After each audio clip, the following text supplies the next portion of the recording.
All right, picture this.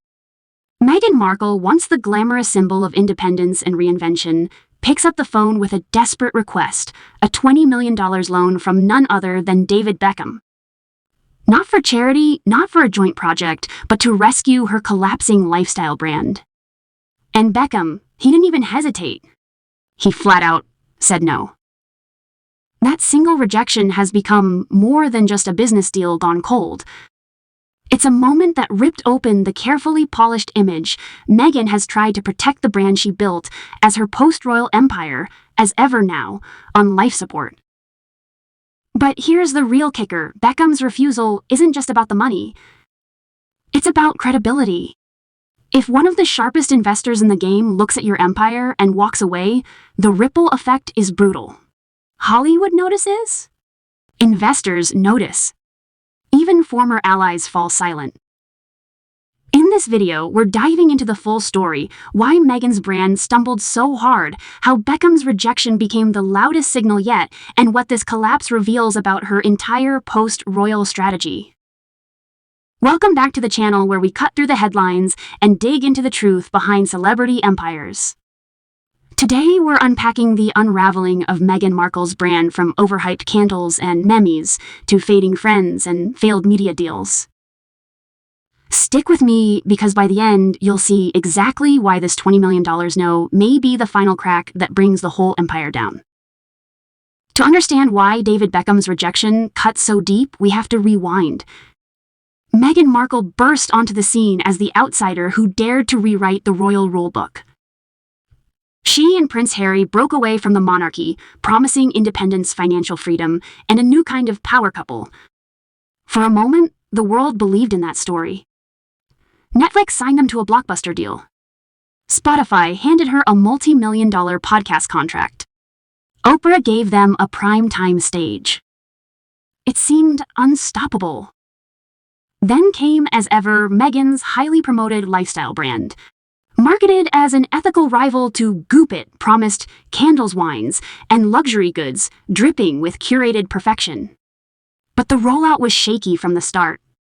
Products were mocked, online influencers turned unboxings into comedy sketches, and hashtags, like as never began trending. What was supposed to be her empire started to look more like a publicity stunt.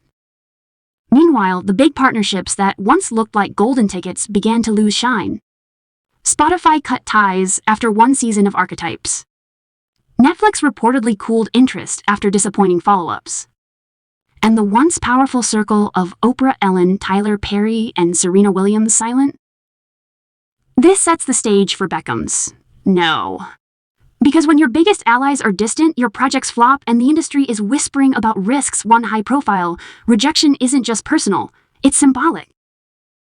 What do you think, was Meghan doomed from the start, or did she just make the wrong moves at the wrong time? Drop your thoughts below. Let's break this down. Meghan's call to David Beckham wasn't just about money, it was about survival. Her lifestyle brand, as ever, was bleeding out.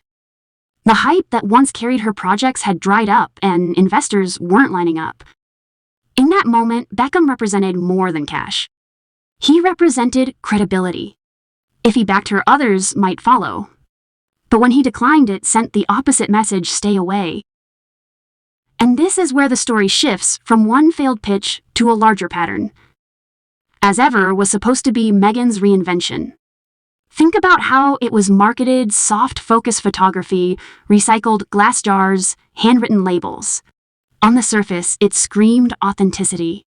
But behind the filter, it lacked substance. Critics pointed out the painfully small product batches. Some insiders claimed the much-hyped sold-out in 45 minutes candle drop was just 10 jars. 10. That's not a business launch. That's a photo op dressed up as success. Consumers saw through it. Influencers mocked the products, with one calling the wine tasting like desperation. Hashtags like as never trended. The internet turned what was supposed to be luxury into a running joke. In a marketplace that demands real connection and value, Meghan offered vibes over viability, and the audience wasn't buying it. Now Beckham's role in all of this is crucial. He's not just a former athlete. He's a global brand in himself, known for smart business plays and clean partnerships. When he refused Meghan's pitch, it wasn't dismissed as petty drama.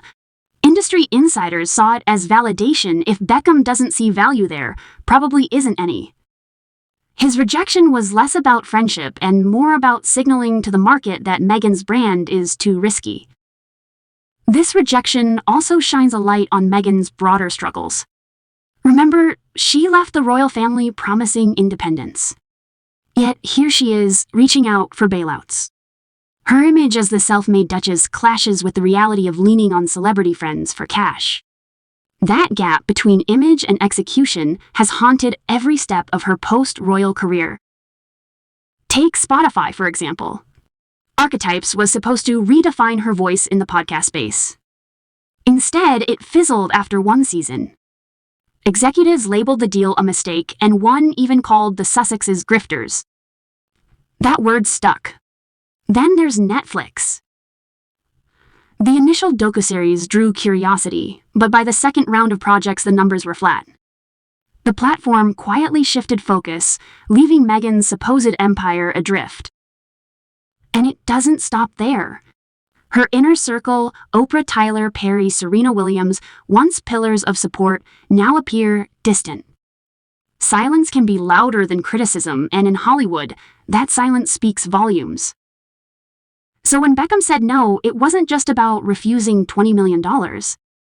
It was about the crumbling of a carefully built illusion. Meghan's post-royal plan was anchored on her name being enough that the fame, the story, and the media machine would guarantee success. But fame without follow-through is just noise. And right now, the noise is deafening. Imagine this: if Meghan Markle's brand really was the next Goop, would Beckham, a man known for spotting golden opportunities, have walked away exactly? His no says it all. Now let's dig into the deeper layers, because Meghan's struggles aren't just about one brand flop or one celebrity rejection. They reveal how fragile her entire post-royal identity has become. At the core, Meghan bet everything on momentum. When she and Harry left the monarchy, the world was curious, even sympathetic. Their story had weight: a young couple daring to break free from tradition, speaking out against old institutions. But momentum doesn't last forever. To survive in Hollywood and business, you need consistency, delivery, and, most importantly, trust. That's where the cracks started showing. Cause and effect becomes clear: her projects under-delivered, so investors pulled back. Her audience sensed inauthenticity, so enthusiasm faded. Allies stayed silent, so the perception of abandonment grew. Every misstep wasn't isolated, it compounded into a larger narrative of unreliability. The impact is widespread. For investors, Meghan represents risk. No one wants to pour millions into a brand that feels more like a PR stunt than a business. For Hollywood producers, she's lost her shine. Streaming platforms thrive on hits, not on controversies or curiosity that burns out after a single season. And for the public, the underdog appeal has worn off. Instead of rooting for her, more and more people now roll their eyes at each announcement. Economically, this hits harder than it looks. When credibility erodes, money dries up fast. Partnerships vanish. Deals get canceled. Think of Spotify cutting archetypes short. Think of Netflix shifting its focus away. Each deal lost isn't just money off the table, it's momentum slipping away. Without momentum, rebuilding becomes twice as hard. Socially, the consequences run deeper. Meghan once stood as a symbol of empowerment, resilience, and modernity. Now critics frame her as tone-deaf, privileged, and out of touch. When even her supposed target audience, progressive wellness, conscious women mock her products as soulless or a parody of privilege, the disconnect is undeniable. Politically, the optics are brutal too.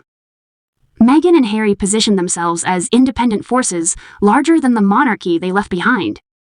But the narrative has flipped.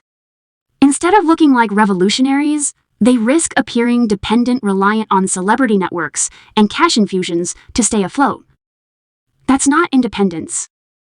That's fragility. And here's where the curiosity gap opens wide. If Beckham's no is the loudest rejection yet, how many other no's have already happened behind closed doors?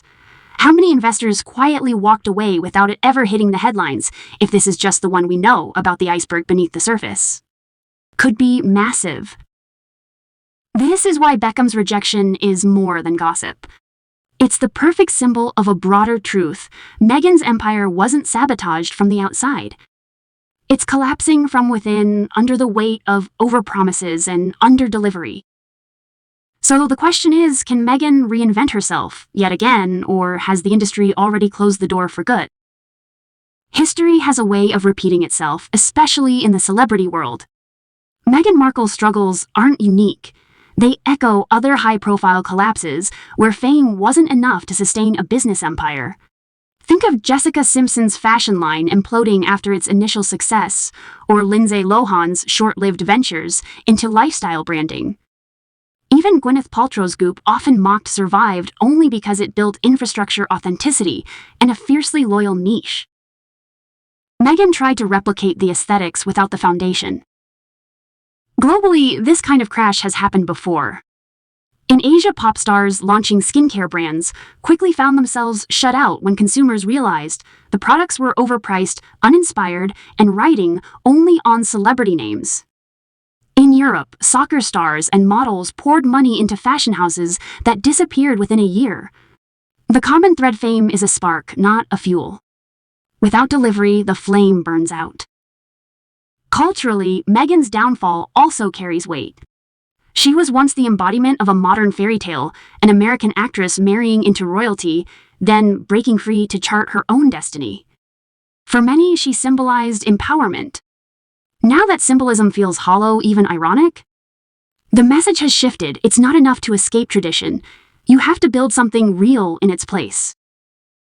And maybe that's why Beckham's no stings so deeply.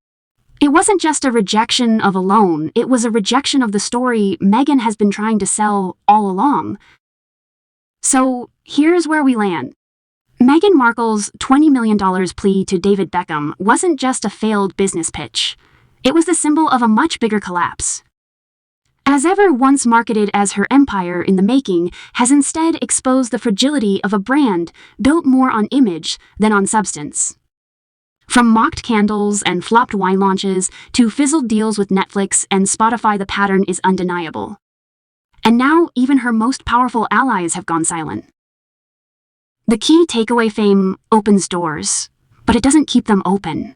Credibility, consistency, and authenticity do. Meghan's story shows what happens when momentum runs out, when the carefully curated Instagram perfect image can no longer mask the cracks in the foundation. Here's my personal stance. Beckham's no was the loudest yet, but it won't be the last. Unless Meghan reinvents with real value, not just branding, the industry may have already turned the page. But now, I want to hear from you. Do you think Meghan can recover from this, or is her post-royal empire finished for good?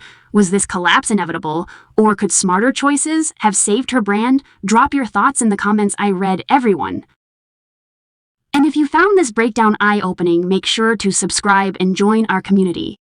We've got more deep dives coming, including the truth about Hollywood's most powerful celebrity deals and the hidden cracks in other so-called empires. Trust me, you don't want to miss what's coming next.